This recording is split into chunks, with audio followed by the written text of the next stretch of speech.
ప్రశాంత్ కిషోర్ చంద్రబాబు నారా లోకేష్ని కలవటం పొలిటికల్లో హాట్ టాపిక్గా మారినటువంటి పరిస్థితి ఉంది. అసలు వీళ్ళు కలవటం మీద ఏం జరుగుతుంది, రాష్ట్ర రాజకీయాల్లో ఏం జరగబోతుంది అనేది తెలుసుకునేందుకు మనతో పాటు మంత్రి అంబటి రాంబాబు ఉన్నారు. సార్ చెప్పండి, పీకే ఇప్పుడు చంద్రబాబుని కలిశారు. సో పొలిటికల్గా ఇది హాట్ టాపిక్గా మారింది. పీకే చంద్రబాబుని కలవటం వల్ల రాష్ట్ర రాజకీయాల్లో ఏమైనా మార్పు వచ్చే అవకాశం ఉందా? ఏం మార్పు వచ్చే అవకాశం లేదు సరి కదా. ఒక చర్చకు తావిచ్చేటటువంటి అవకాశం ఉంది.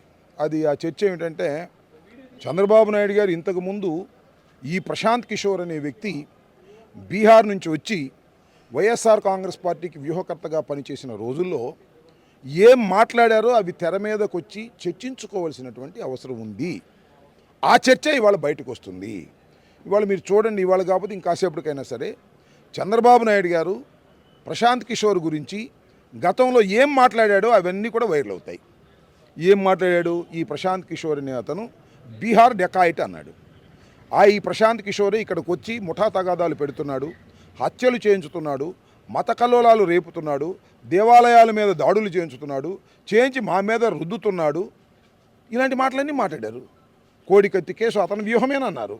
బాబాయ్ హత్యను కూడా అతనే వ్యూహం చేశాడన్నారు.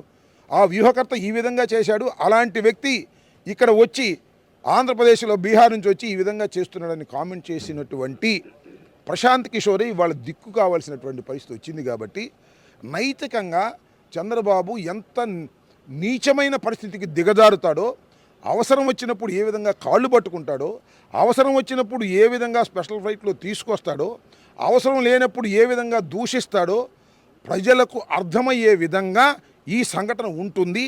ఇదే చర్చనీయం అవుతుంది తప్ప రాజకీయాల్లో ఏ విధమైన మార్పులు రావు. వ్యూహకర్త ఎంత గొప్పవాడైనా ఏ పార్టీకి వ్యూహం చేస్తున్నాడో ఆ పార్టీ దగ్గర దమ్ము ఉండాలి, ఆ పార్టీ ఒక మెటీరియల్ ఉండాలి. కాబట్టి ఆ పార్టీ దగ్గర మెటీరియల్ లేదు. కాబట్టి ఎంతమంది వ్యూహకర్తలు వచ్చినా, ఎంతమంది మేస్త్రులు వచ్చినా ఏమీ చేసేటటువంటి పరిస్థితి లేదనే వాస్తవాన్ని ఇవాళ కాబట్టి రేపు కనుక్కుంటారు అంతే. అంటే గతంలో చూసుకున్నట్లయితే ప్రశాంత్ కిషోర్ చాలా రాజకీయ పార్టీలకి వ్యూహకర్తగా పనిచేశారు. అన్ని చోట్ల కూడా ఆయన సక్సెస్ అయినటువంటి పరిస్థితి ఉంది. ఈవెన్ మీ ప్రభుత్వానికి కూడా దట్ ఈజ్ నాట్ కరెక్ట్. అతను చాలా చోట్ల పనిచేశాడు. 100కి 100 చోట్ల ఆయన పనిచేసిన అధికారంలోకి రాలేదు. గుర్తుపెట్టుకోండి, లెక్కల్లోకి వెళ్ళండి. అది వాస్తవమైన విషయం. అతను పనిచేసిన చోట కొన్ని చోట్ల అధికారంలోకి వచ్చారు, కొన్ని చోట్ల అధికారంలోకి రాలేదు. పనిచేసిన ప్రతి చోట అధికారంలోకి వస్తే జనసేనకే పనిచేయొచ్చుగా, లేదా సిపిఐ-సిపిఎంకి పనిచేయొచ్చుగా. Not at all. అతను ఏ విషయాలకు ఇంకా నిర్ణయించుకోలేదా? అతను ప్రకటించడా నేను వ్యూహకర్తగా ఉంటానని? ఆల్రెడీ ఒక వ్యూహకర్త ఉన్నాడు. వాళ్ళకి ఒక వ్యూహకర్త ఉన్నారు, మాకు ఒక వ్యూహకర్తలు ఉన్నారు. మాకు ఐపాక్ వ్యూహకర్త, అతనికి ఏదో రాబిన్ ఎవరో ఒక ఆయన ఉన్నాడు. ఈయనగా కొత్త ఆయన తెచ్చుకున్నారు. ఏంటి మా దగ్గర దమ్ము జాలట్లేదనే కదా. మా పార్టీకి దమ్ము జాలటలేదు. ఓ పక్కన ఒక పీకేని తెచ్చుకున్నాం, ఆయన దమ్ము చాలట్లేదు. మరొక వ్యూహకర్త పీకేని తెచ్చుకుంటున్నాం. ఇద్దరు పీకేలు కలిసి ఏం చేస్తారు చూస్తాం. ఇద్దరు పీకేలు కలిసి ఏం చేస్తారో, ఏం వ్యూహం చేస్తారో, ఆయన ఏం వ్యూహం చేస్తాడో చూద్దాం. వీళ్ళందరూ కలిసి రేపు 29వ తారీఖున రిలీజ్ అయ్యే వ్యూహం చూసి వెళ్ళిపోవడం తప్ప ఏమీ మార్గం లేదు. అంటే ఆల్రెడీ పీకే ప్రశాంత్ కిషోర్కి సంబంధించి కొన్ని సూచనలు చేశారు. ఆ సూచనలు జగన్మోహన్ రెడ్డి పట్టించుకోలేదు. అందుకే ఇప్పుడు చంద్రబాబును కలిశారు. సో ఆయన సూచనలు పట్టించుకోకపోవటం వల్ల అనే ఒక ప్రచారం కూడా ఉంది. ఒక్కడి గుర్తుపెట్టుకోండి, వ్యూహకర్త ఏ రాజకీయ పార్టీకి ఉన్నా ఆ వ్యూహకర్త చెప్పిన వ్యూహాలను నచ్చితేనే ఆ రాజకీయ పార్టీ ముందుకు తీసుకువెళ్తుంది తప్ప టోటల్ స్టీరింగ్ ఆ వ్యూహకర్తకి ఇచ్చి కూర్చోడానికి రాజకీయ పార్టీ ఏమి సిద్ధాంతాలు లేనిది, లేకపోతే రాజకీయ పార్టీకి ఏమి కళ్ళు లేనిది కాదు. వ్యూహకర్త యొక్క వ్యూహాలను నచ్చితే ఆ రాజకీయ పార్టీ ఆశ్రయించుకుంటుంది, తీస్తుంది, ఉపయోగించుకుంటుంది. అంతేగాని వ్యూహకర్త ఏం చెప్తే చేయదే. అంటే ఇప్పుడు ఆయన చెప్పిన ఏదైతే సమాచారం సూచనలు ఉన్నాయో ఆ సూచనలు మీకు నచ్చలేదంటారా? I don't know the dispute. నాకు డిస్ప్యూట్ ఉందని నాకు తెలియదు. నాకు తెలియని విషయం గురించి నేను మాట్లాడను. మాకు ఆల్రెడీ ఐపాక్ అనేది మాకు ఆల్రెడీ వ్యూహకర్తగా ఉన్న విషయం ప్రపంచం అంతా తెలుసు. వాళ్ళకి రాబిన్ సింగ్ అనే ఆయన ఉన్న సంగతి అందరికీ తెలుసు. పీకే మాకు ఇప్పుడు పని చేయట్లేదని కూడా తెలుసు. ఒకప్పుడు పని చేశాడని కూడా తెలుసు. ఇవన్నీ కూడా ఏ వ్యూహకర్త అంటే ఏంటి? ఇదే బిజినెస్. ఊరిని చేస్తాడు ఏమన్నా. అంటే గతంలో కూడా పని చేశాడు, రేపు వాళ్ళ contractor. That's all. A contract అయితే ఆ కాంట్రాక్ట్కి వెళ్తాడు.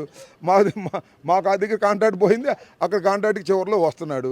ఆయన రాగానే వాళ్ళకి అధికారం వచ్చేస్తే ఇంకేమైనా ఉంటుందా ఇంకా గతంలో కూడా మీ పార్టీ అధికారంలోకి రావడానికి ఆయన చేసిన సూచనలనే ఉపయోగపడ్డాయి.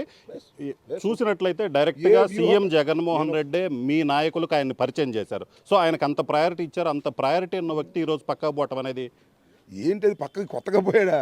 ఇప్పుడు పోయాడుగా, మీ అధికారంలోకి వచ్చినాక పోయాడు. మీరు తెలుసుకోవాల్సిన కొన్ని విషయాలు ఉన్నాయి. మాకు వ్యూహకర్తగా పనిచేశాడు, మేము అధికారంలోకి వచ్చాము. ఇప్పుడు మాకు వ్యూహకర్తగా లేడు, మా వ్యూహకర్తలు వేరే ఉన్నారు.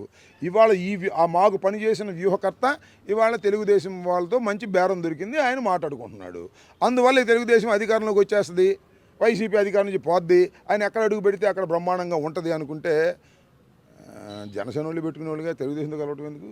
అంటే అఫ్కోర్స్ జనసేన వాళ్ళకి అధికారంలోకి రావాలని లేదనుకో, లేకపోతే సిపిఐ వాళ్ళు సిపిఎం వాళ్ళు వ్యూహకర్తగా పెట్టుకుంటారుగా. లేకపోతే కొత్తగా ఒక పార్టీ వచ్చింది మన జై భారత్ పార్టీ, వాళ్ళు పెట్టుకోవచ్చుగా వ్యూహకర్త. Please simply understand this. వ్యూహకర్తలు ప్రతి రాజకీయ పార్టీకి ఉండేటటువంటి ఒక కొత్త సంస్కృతి, కొత్త డెవలప్మెంట్ వచ్చింది. ఎస్, అంటే వ్యూహకర్త ఉన్నంత మాత్రాన ఏ వ్యూహకర్త ఏ పార్టీకి ఉన్నా అధికారంలోకి వచ్చే పార్టీ అధికారంలోకి వస్తుంది. కానీ వ్యూహకర్త వల్లే 100కి 100 పాళ్ళు ఉండదు. వ్యూహకర్త నేను ఇందాక నేను ట్వీట్ చేసినట్టుగా మెటీరియల్ బాగోకపోతే ఏ మేస్త్రైనా ఏం చేస్తాడు? అతనికి పెద్ద వ్యూహాలు ఉండొచ్చు, ఇంప్లిమెంట్ చేసేవాడు పనికి మాలినప్పుడు ఏం జరుగుద్ది, చెత్త అయినప్పుడు ఏం జరుగుతుంది, అదే మీరు రేపు చూడబోతున్నారు. That's all. సో ఇది పరిస్థితి. మొత్తం మీద ఏదైతే ప్రశాంత్ కిషోర్ ఉన్నాడో, ప్రశాంత్ కిషోర్ చంద్రబాబును కలవటం వల్ల పెద్దగా ఉపయోగం లేదు. మెటీరియల్ బాగోలేనప్పుడు వ్యూహకర్త ఎన్ని వ్యూహాలు రచించినప్పటికీ కూడా అది పెద్దగా వర్కౌట్ కాదు. ఖచ్చితంగా ప్రశాంత్ కిషోర్ ఏదైతే చంద్రబాబును కలిశాడో దానివల్ల ఉపయోగం లేదు. గతంలో ఇదే ప్రశాంత్ కిషోర్ని కూడా ఏ విధంగా మాట్లాడింది అనేది అందరికీ తెలిసిన విషయం. సో ప్రశాంత్ కిషోర్ వల్ల అయితే మాత్రం ఇప్పుడు ఎటువంటి ఉపయోగం లేదు. తెలుగుదేశం పార్టీ, చనిపోయిన తెలుగుదేశం పార్టీని బతికించడం అనేది ప్రశాంత్ కిషోర్ వల్ల కూడా కాదని చెప్తున్నారు. కెమెరామెన్ సిద్ధుతో రామారావు, RTV, గుంటూరు జిల్లా. మరిన్ని వీడియోస్ కోసం ఛానల్ ని సబ్స్క్రైబ్ చేయండి. లేటెస్ట్ అప్డేట్స్ కోసం వాట్సాప్ ఛానల్ ని ఫాలో చేయండి. అండ్ లింక్ డిస్క్రిప్షన్ లో ఉంది.